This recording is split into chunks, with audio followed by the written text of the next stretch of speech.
You're watching Delta Daybreak.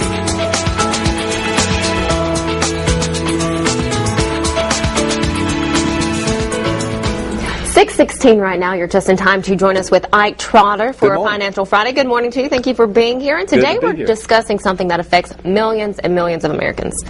Credit card standards. Yes. What's going on? There was a switch, a change that most people most likely saw April 1st, and this law was what you said passed last year, May 22nd. That's correct.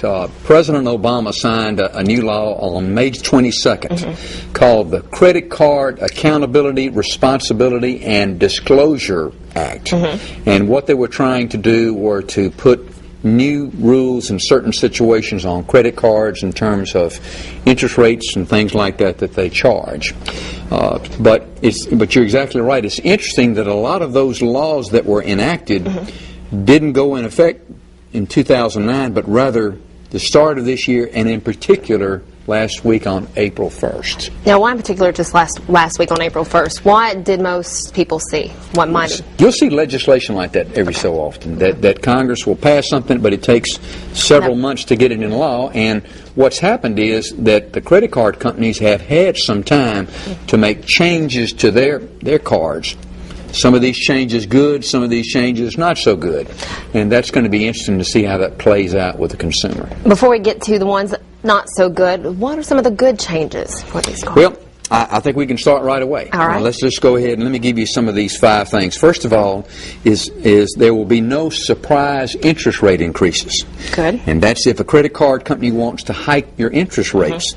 It'll now have to inform you at least 45 days beforehand and put that in writing. Really? Now, in the past, we've heard the horror stories of people who have a credit card, and then next month's bill, all of a sudden they've hiked the interest rate by 2%.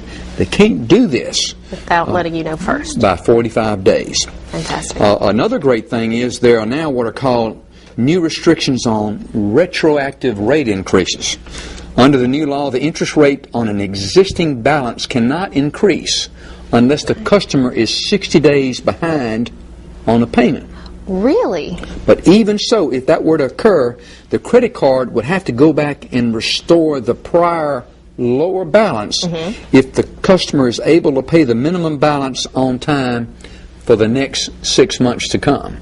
Okay. Now, that sounds good in law. It's going to be interesting to see how that works out. But certainly, you're getting a feel there that there's trying to be a little bit of a balance going on here. Another interesting thing that we talked about before we came on this segment is that credit card companies will now have to disclose to consumers that if a person only pays the minimum on a balance of $3,000. And say that balance has a 14% interest rate, right, that it could take as long as 10 years to pay that balance off. 10 years for $3,000, borrowing $3,000, 10 years. Well, it's the old adage that I was saying before we got on here, that interest works for you when you save it, but it can work in the reverse if you have to borrow it. Goodness. But those are some of the best things that I've seen. Another thing is there's an end to what's called universal default by credit card companies. That is, if you make a late payment on one credit card, other issuers will not be able to hike your rate as a consequence on what you've done with that card. And a lot of people have 2, 3, 4, 5. You'd be surprised. I've seen this over the years. Really? And if someone gets behind on one, there was the potential that other credit card companies could find out about that, because credit is pretty well known, and then all of a sudden you see everything going up on those cards. Goodness gracious. What's something that's in the iffy area? You know, not so many great things with this, you said a little earlier. Well, I think what's going to happen is that the law was enacted back in May, but it's been but the credit card companies have had about 6 to 8, 9 months to prepare for this. And they've also had the ability to restructure their cards and do some things. So it could be a mixed blessing for the customer in terms of 2 things. First of all, there could be reduced rewards for cardholders, because as we know, if people are able to pay their balances in time, they get certain benefits. Right. What comes to mind most often are or you're buying flight miles if you fly.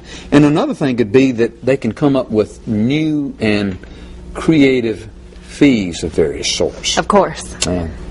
Would you like me to describe some of those fees? Yes, I would, please. Well, what our best reading on this has been that some of the things that may occur is, number one, you'll find more credit cards maybe resurrecting or creating new fees, particularly annual fees. Okay. For example, in the last 3 months of 2009, 43% of newly issued credit cards had an annual fee on them, as opposed to only 27% in the last 3 months of 2008.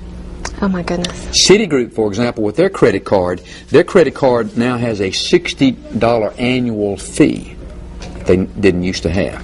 Really? Now, Goodness gracious. another thing, Stephanie, is there'll be more types of new fees. There will be processing fees, inactivity fees. So that, for example, one bank credit card in New York says if you don't use your credit card for 6 months, they'll charge a fee.